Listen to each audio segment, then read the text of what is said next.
Hi class, this is Mr. Gilbert again.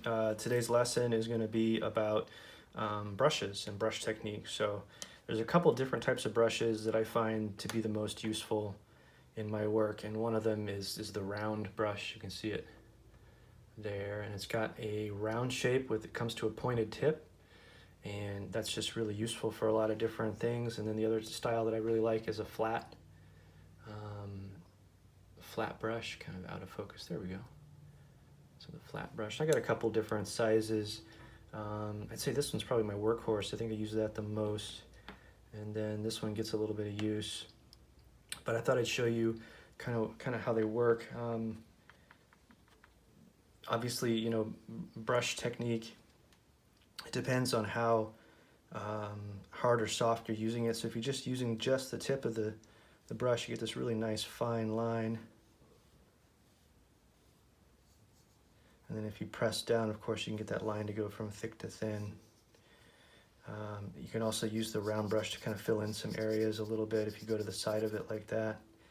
And it's really nice for getting into tight corners. Like if I'm trying to put in some shapes that are a little bit more tight and there's a sharp corner, it's kind of nice to be able to use that tip to my advantage and really control the paint as it goes in.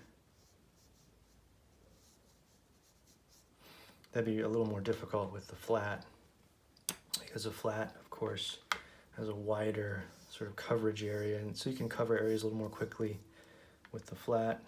You can also use it to make lines, though they're not going to be quite as sharp as lines done with the round. So again, I could paint similar shape to that with this one, but it's just not going to be quite as easy to get into those tight spaces. Okay, so those are my two workhorse style brushes, the ones that I find I use a lot.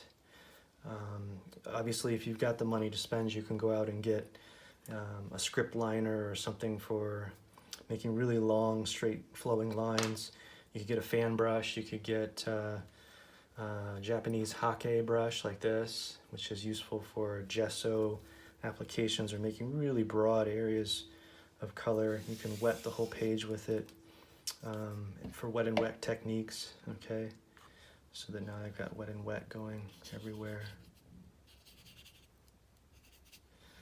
So yeah, but if you just want to get a few different styles of brushes, I would start with these two and go from there.